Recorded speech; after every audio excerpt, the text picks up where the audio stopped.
Okay, Ms. Taylor, how are you? Good, how are you? Good, thank you very much. So today we're just going to go over the class that I observed yesterday.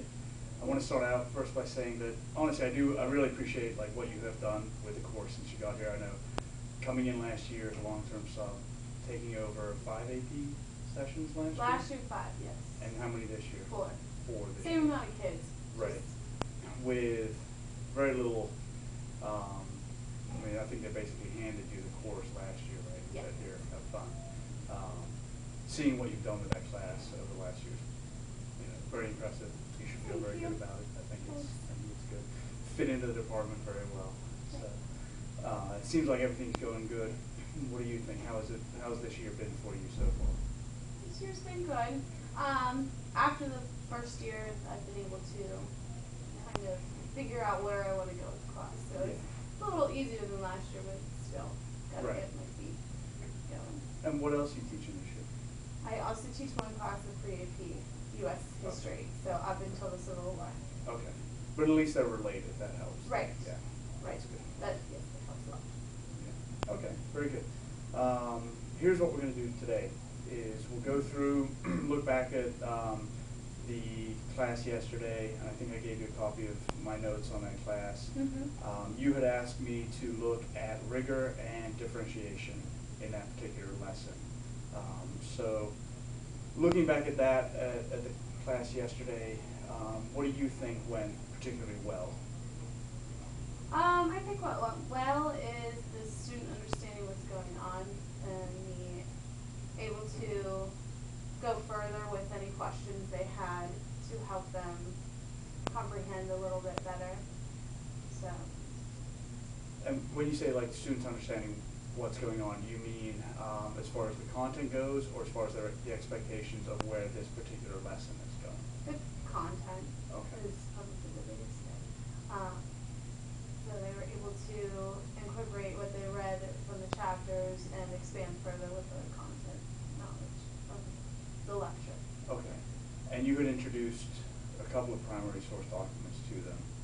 I was going to, but time ran out. Okay. Because of the shortened period. I thought they had one that they were sort of referring to. They did. Oh yeah, okay. Well, that was technically because of the blood drive the day before. Some of them didn't get it.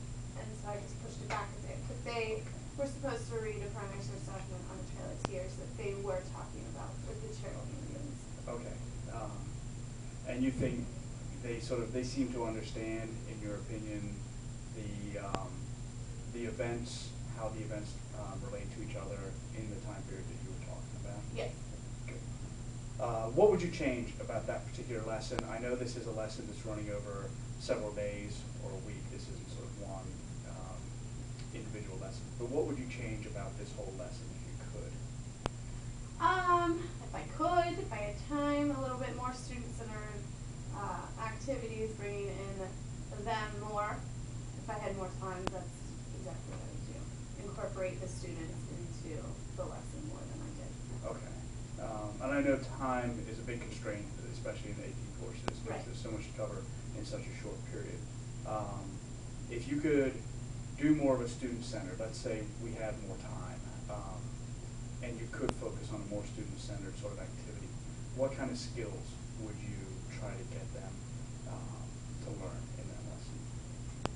I think just more analysis of what was going on during the time period, basically breaking down Jackson and the type of president he was, and trying to figure out how the nation kind of just started to break even more at that time period, leading up to the Civil War.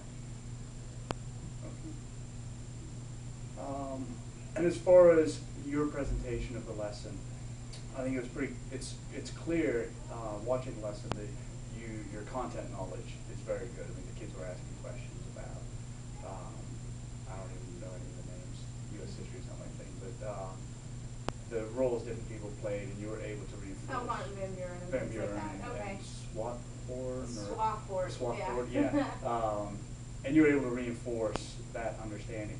Are there any skills in particular that you feel you would like to improve upon or reinforce as a teacher? As a teacher, I think I still need to have more knowledge of the subject.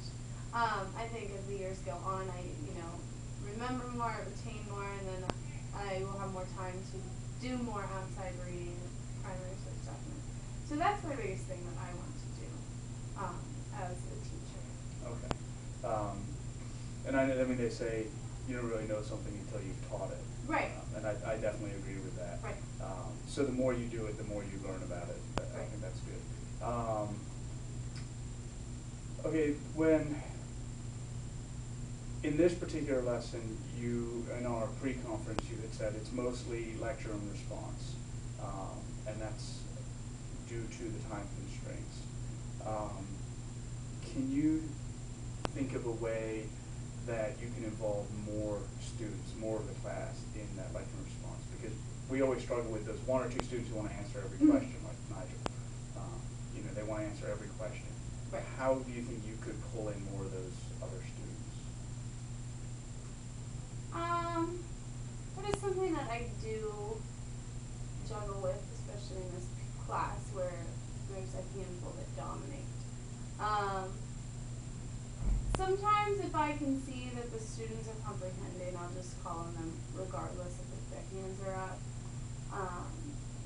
And then that's something I do need help with. I don't know yet. Right. I think how that's to get those students involved more often, rather than just saying I don't know. right. Or it's always difficult. You don't want to sort of point out a kid. You don't want to, pick a kid and embarrass them because Right. they don't know the answer. Right.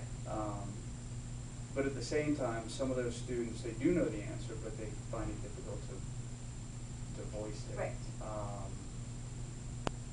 And I think, or do you think that has an impact on their learning in any way? It depends on the students and how they learn. I think some students are fine just sitting there listening, taking notes, and then they comprehend everything that went on. Right.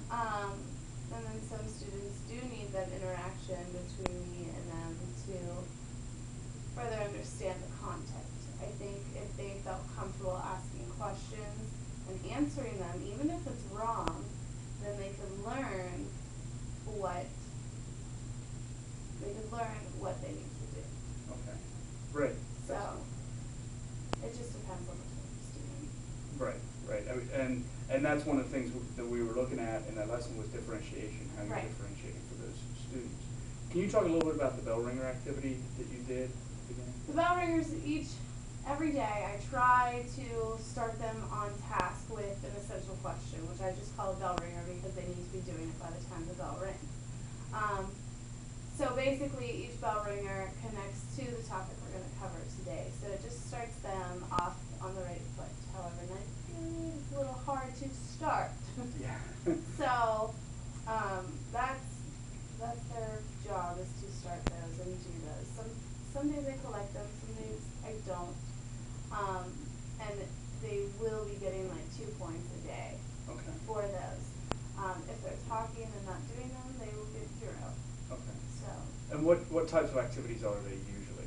sometimes they're questions, essential questions. Sometimes they will be analyzing a political cartoon or looking at this painting, doing these things. So there's different types of Right. activities.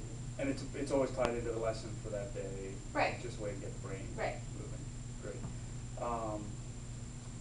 Do you see using those kinds of activities as a way to try and reach some of those kids who aren't as vocal in the class, or maybe help you assess those? I think that is a way to see where they are in the class too.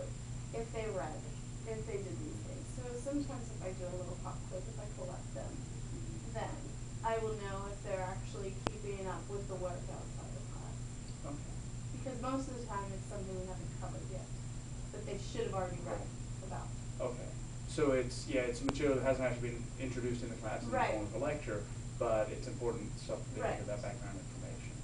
And do you do any other kinds of formative assessments? Those assessments for learning that kind of help with those quiet kids? Well, excuse me. We do discussions in class, but for the quiet kids, they have to do a discussion. I'll take 10 kids, and then the outside, they will have to write a paper on what happened in the discussion. So basically, they need to be paying attention, and they, like the paper, it's not